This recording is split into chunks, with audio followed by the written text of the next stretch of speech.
Good day, all teachers. I welcome you to our continued learning journey of Shikshana Sambrama program. Here we are today with our third module. All of us English teachers always have one major goal for our classrooms. That is, creating an English environment for our learners.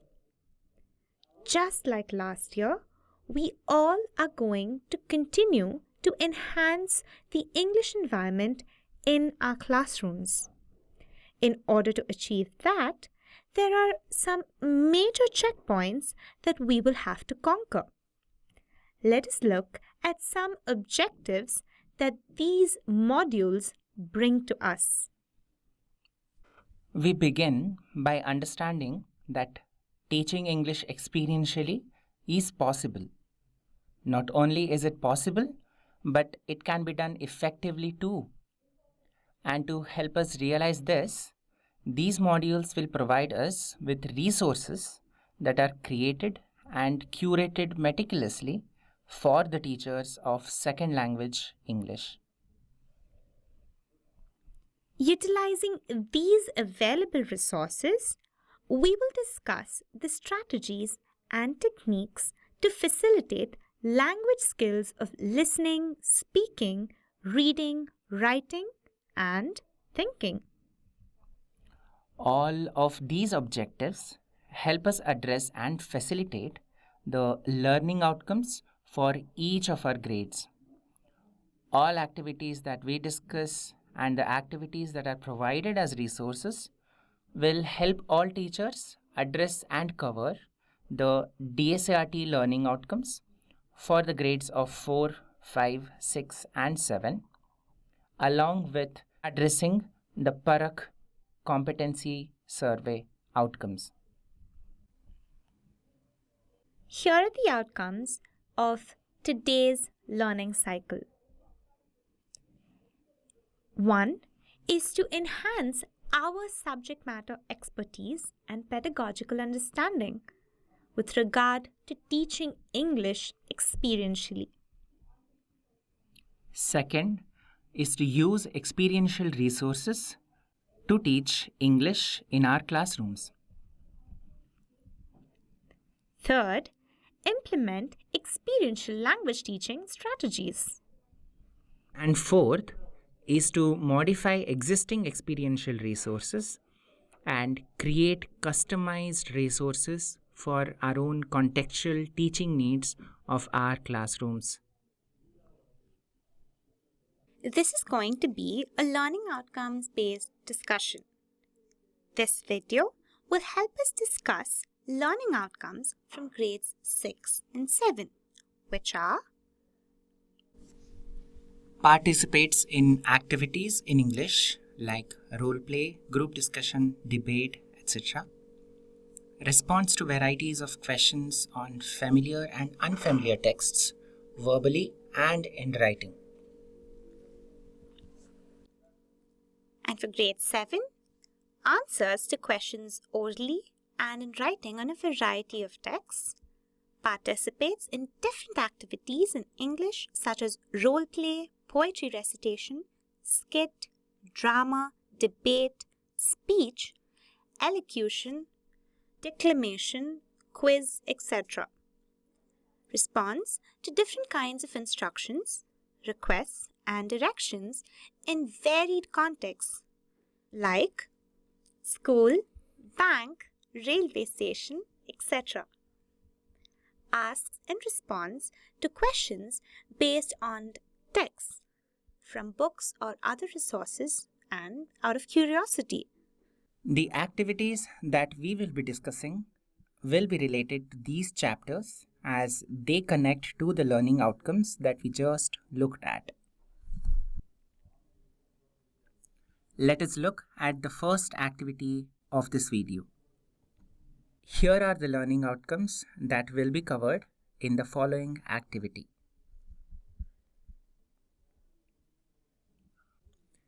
This is a sample concept note that all teachers can find on Teachopia in the document called Concept Guide or CG. This concept note helps all of us to break a single prose or a poetry into different subject domains. For example, here, like the domain of language, science, and values that we can extract from the prose, the king's ministers.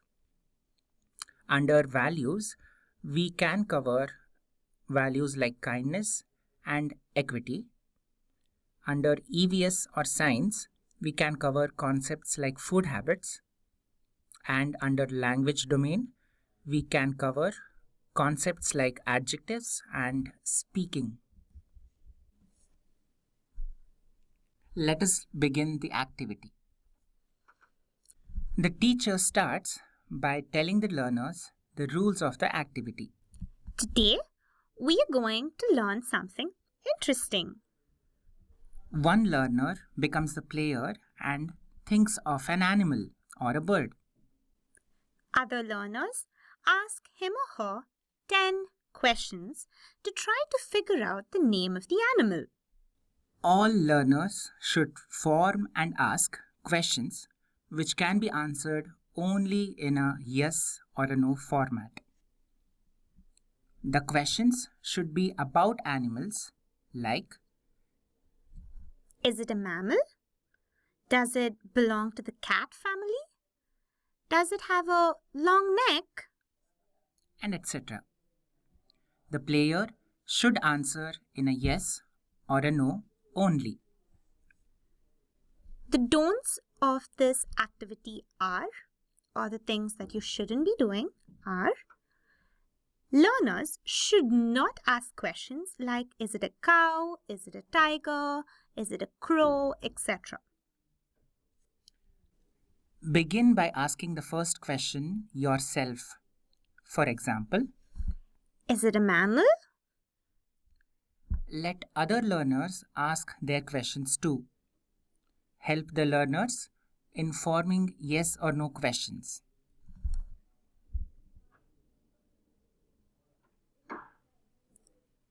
If the learners do not come up with questions on food habits on their own, ask the following example questions yourself. Does the animal eat only plants? Does the animal eat other animals? Does the animal hunt at night? Is the animal eaten by humans? And so on and so forth. Help the learners play the game. That is how the learners will be able to practice creating and asking yes or no questions. Remember that this is an activity that can be done at the stage of exploration. So, the learners should already have an understanding of creating simple questions or using simple question templates. If you want to see strategies and activity ideas to help your learners create simple sentences or questions using simple subject-verb-object templates, explore other videos on our YouTube channel or on our app called Teachopia. When the students are asking the 10 questions, they get 2 chances to guess the animal or the bird. At question number 5 and question number 10, the students can say or guess the animal or the bird. They can ask questions like, is it a crow? Is it a tiger? etc. On the other questions, they are only asking description related questions like, is it a mammal? Is it green in color? And many more. You can also end this activity by asking a few reflective questions that will help them grasp and understand the concept for the day. Remember, teachers, that the concept for the day is not about animals, but about framing yes or no type of questions. So the reflective questions must be based on that learning. You could ask questions like, Was it easy coming up with so many questions to know the information that you were seeking? Help them get a variety of answers amongst their peers, and go on and ask a few more questions to concretize their understanding. Like, What was the strategy that you used to come up with or frame such questions? help the learners answer these questions thoughtfully and acknowledge each of their answers. Here is activity 2. And here are the learning outcomes that will be addressed in this activity.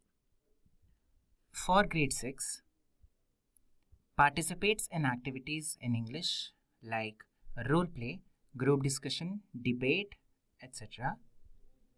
Responds to a variety of questions on familiar and unfamiliar texts, both verbally and in writing.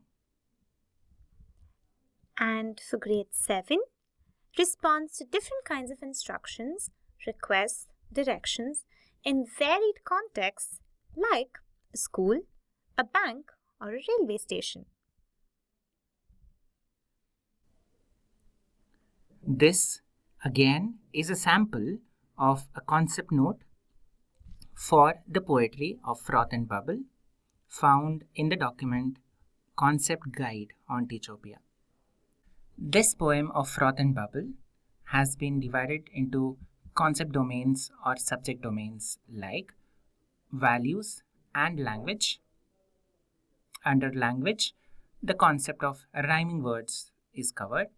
Under values, the ideas or values of courage and kindness can be covered. Activities for all of these can be found on Teachopia. But now, let us look at an example activity on rhyming words. Start by telling the learners, today we are going to learn some very interesting words. Give each learner a picture. Refer to the images given in the supporting document paired word list. The images you find on the supporting document are flashcards of rhyming words. And ask them, give the word for what you see in the picture. This is an activity called Mr. and Mrs. Rhyme. Let us look at their story first. The story of Mr. and Mrs. Rhyme. Mr. Rhyme and Miss Rhyme stayed happily together in a place called Rhymepur. Every day, Mr. Rhyme goes out in search of rhyming words. He works hard and brings fresh rhyming words to the house.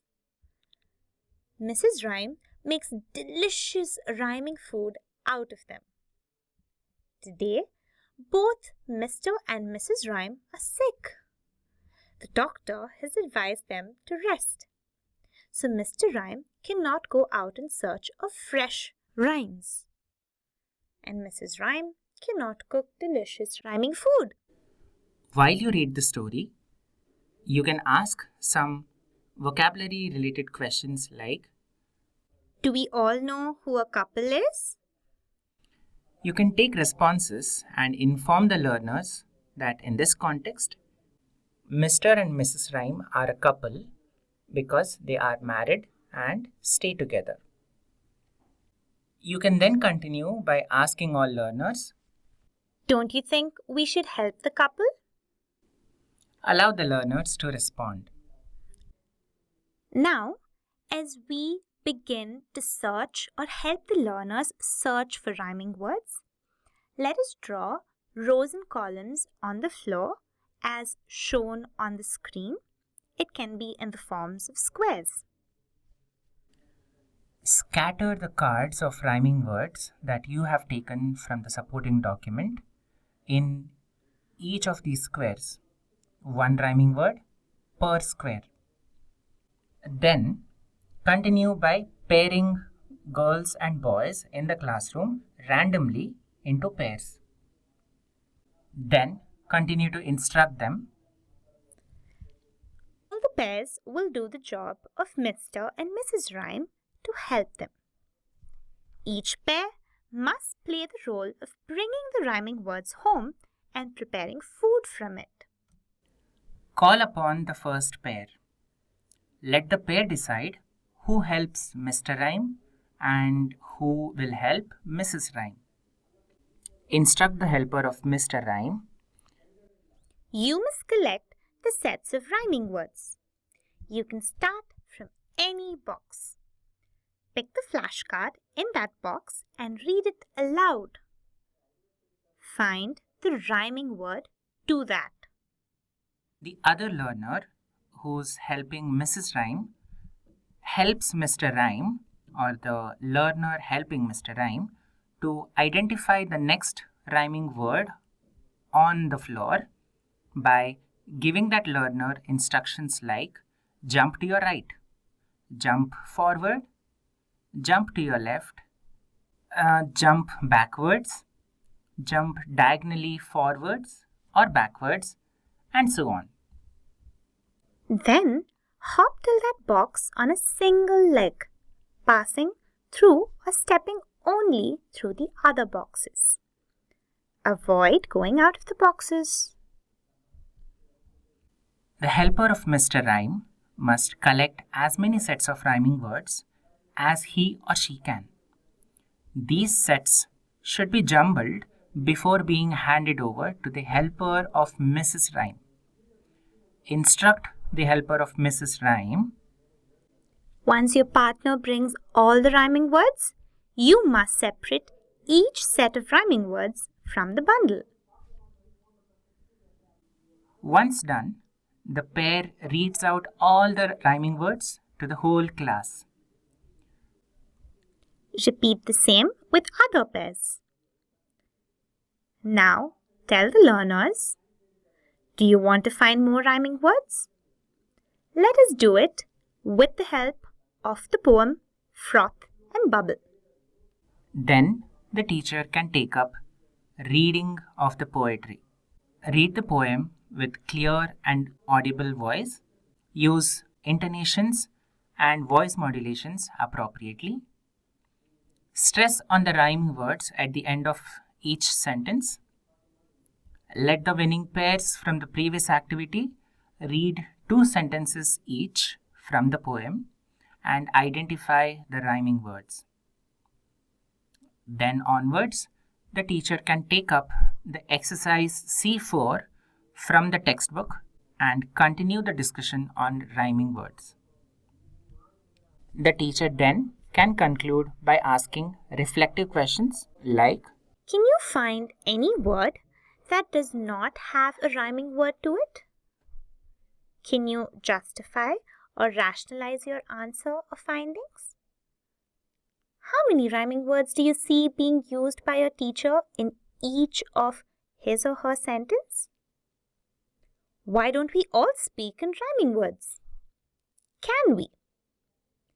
These reflective questions are not based on the context of the poem, but are based on the concept or the learning outcome of rhyming words.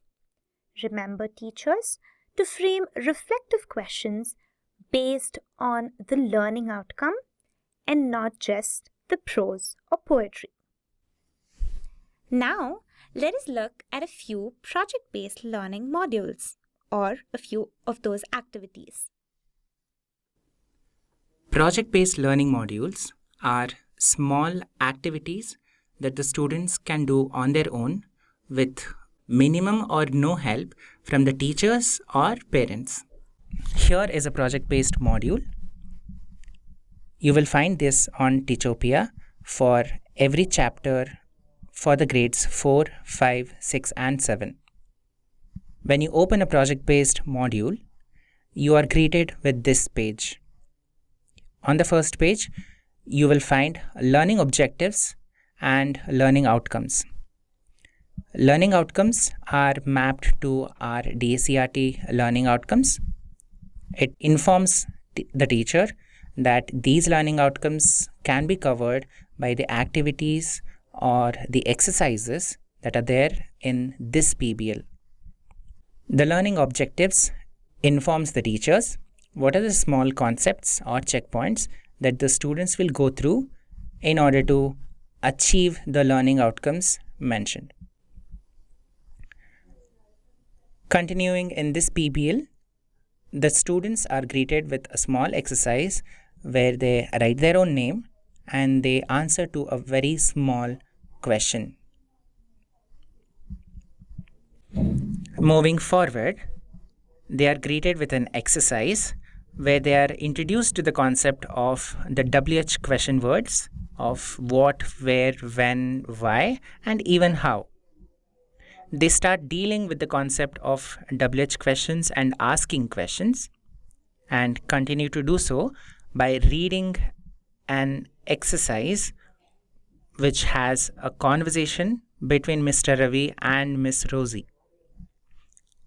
Here, they get contextual knowledge of the usage of WH question words, which they concretize in the next exercise by answering to this match the following that you see on the left hand side of your screen, where they are trying to match the usage of the what, where, when, and why question words to their usage on the right hand.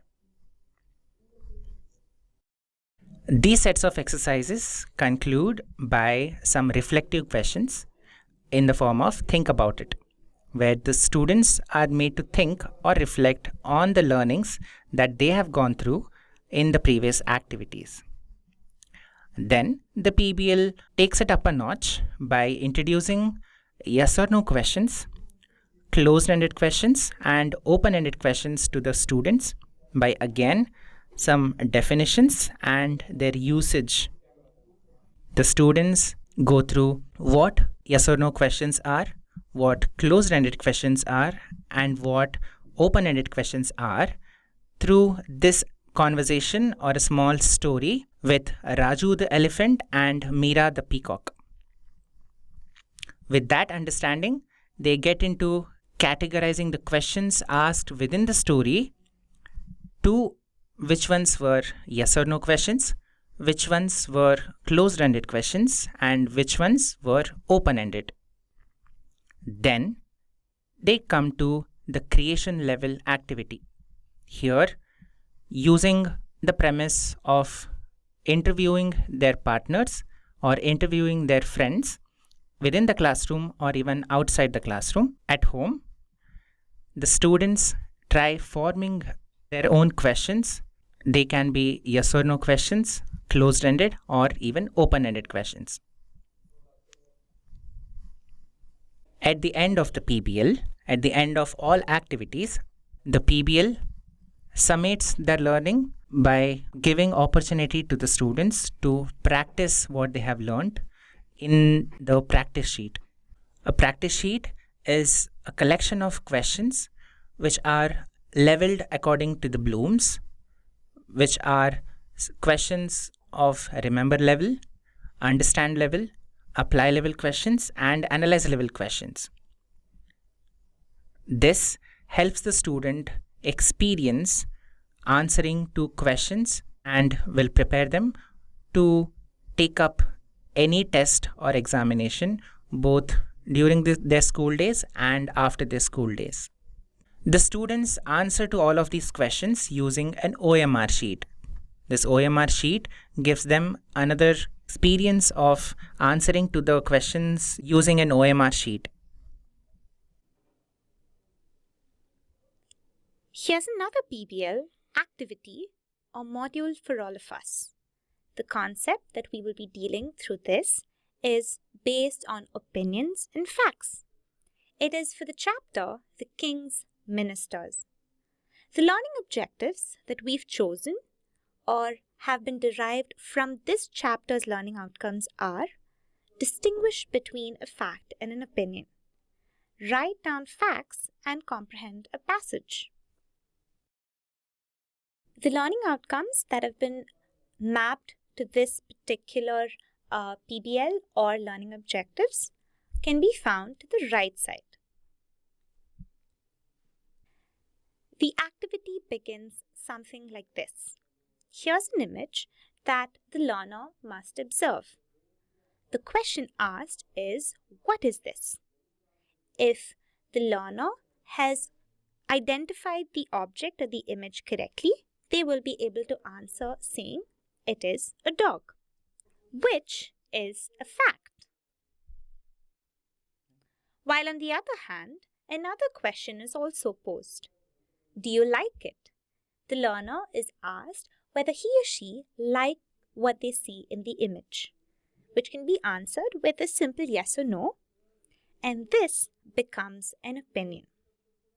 Right after this, the learner is briefed on what a fact is, what an opinion is, what their definitions are, and what could be their possible examples. There's a practice section where the learners must identify if a sentence or a statement is a fact or an opinion.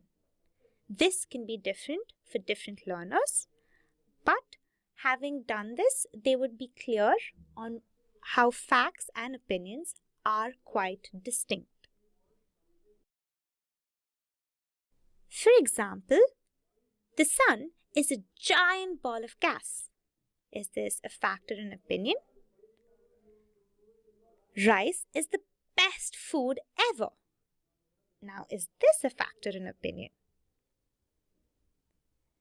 The next activity is where there are different images of different animals and creatures, and the question is to tick the best animal that they would choose to be their pet. Once they've done this, you can ask them to list down the reasons why they think that particular creature will make the best pet. The next activity is where the learners get to give a fact for an opinion and an opinion for a fact. Here, the differences between facts and opinions become a little more apparent to the learners. And next, they would have a writing activity where they'll have to write about things they feel and they know.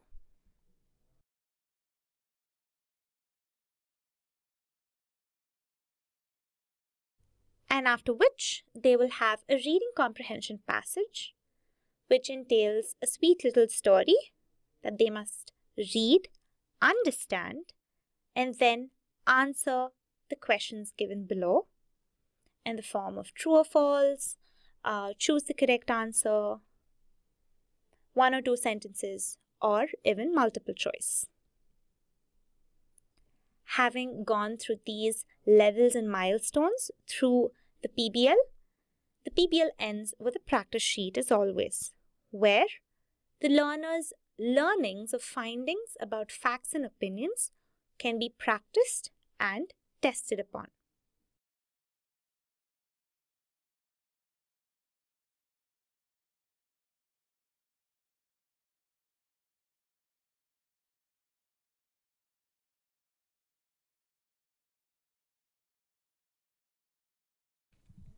For all the resources that we just looked through, be it the lesson plans for the chapters or the project-based learning modules, meaning the PBLs, all of these can be found on our app called Teachopia. Teachopia is a platform or a pool of resources where each of you can find lesson plans, worksheets, and PBLs for all of the chapters for grades 4, 5, 6, and 7. We urge you to look through these resources to make your classrooms more effective and more experiential. I hope it was a wonderful video, all teachers, going through the lesson plans, the project-based learning modules, and the interesting activities. I request you to use these activities or modify them and use them as per the context of your classroom.